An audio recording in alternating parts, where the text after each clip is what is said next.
Hi guys, I'm Anna from Food Prep Sundays. Welcome to the first video in this series where we're looking at some practical strategies on how you can set your kitchen up to cook efficiently midweek. In this particular video, we're going to look at some of the most common types of vegetables and how we can chop them up as efficiently as we possibly can. I hope you find it useful. Enjoy!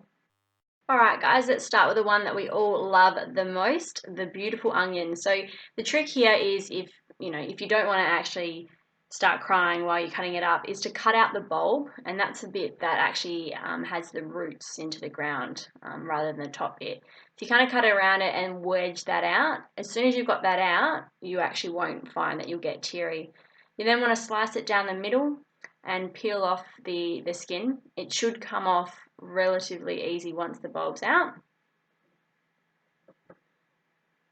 Clean up all those little scraps because we don't want to get them in our onion mix, and we just want to cut in lengthways down the onion. The first bit will be a bit fiddly bit because we've cut off the bulb, but otherwise it's relatively straightforward. Now, they look big, but they're actually in little segments, so they'll fall apart as soon as you put them in the pan.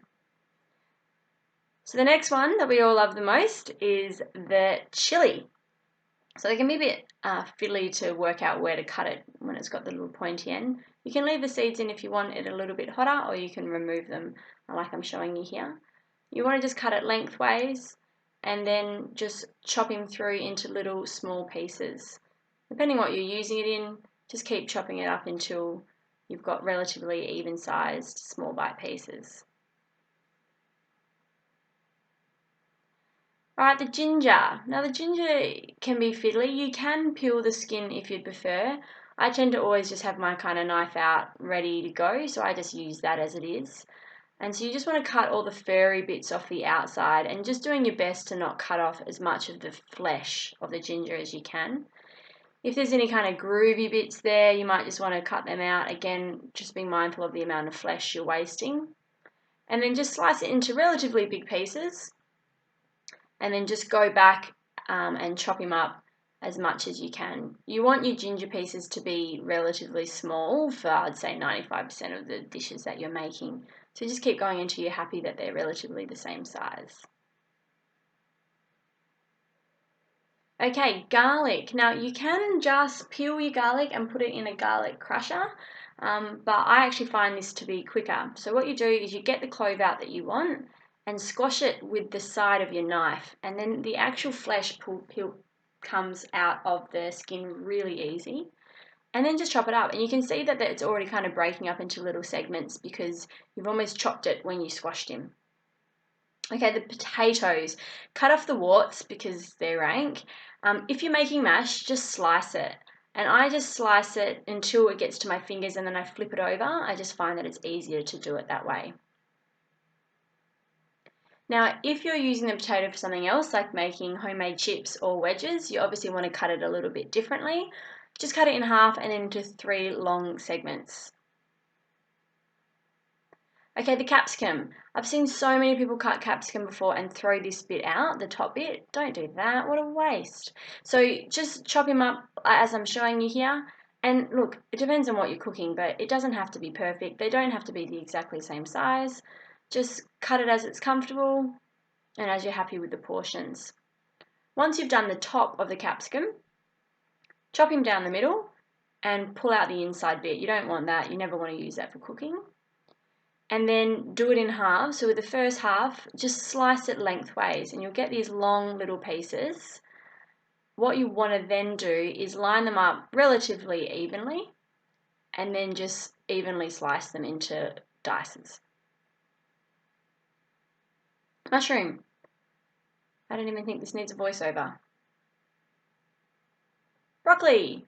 You just cut the florets out. Some people cut the stem off first, but I just kind of find where I want the little trees to finish and you just cut them out. The stem can be used in soups, so never throw that out.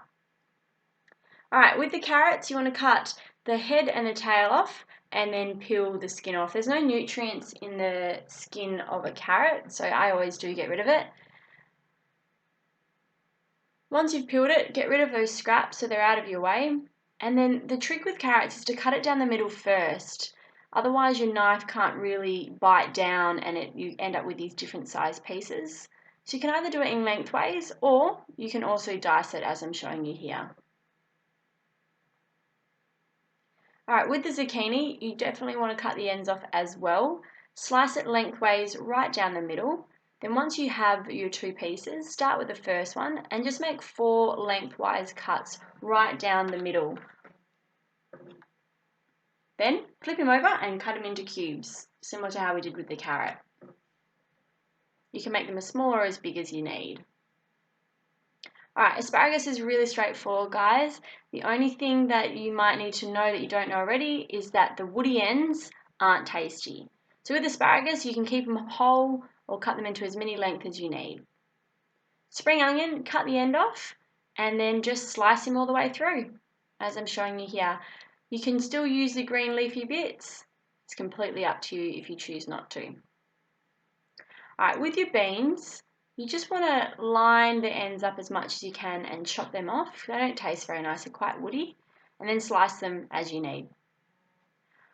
Now with any kinds of tomatoes, guys, the trick is to use a serrated knife because otherwise it can't pinch the skin. And that's it. Pretty straightforward, guys. If you found this video useful, please give me a thumbs up below. Otherwise, you can hit the link to go to the Fricrastination menu on the Food Prep Sundays website to get other practical tips and tricks. Or you can hit subscribe and you'll get notified next time I release other similar videos. Look forward to seeing you there. Ciao!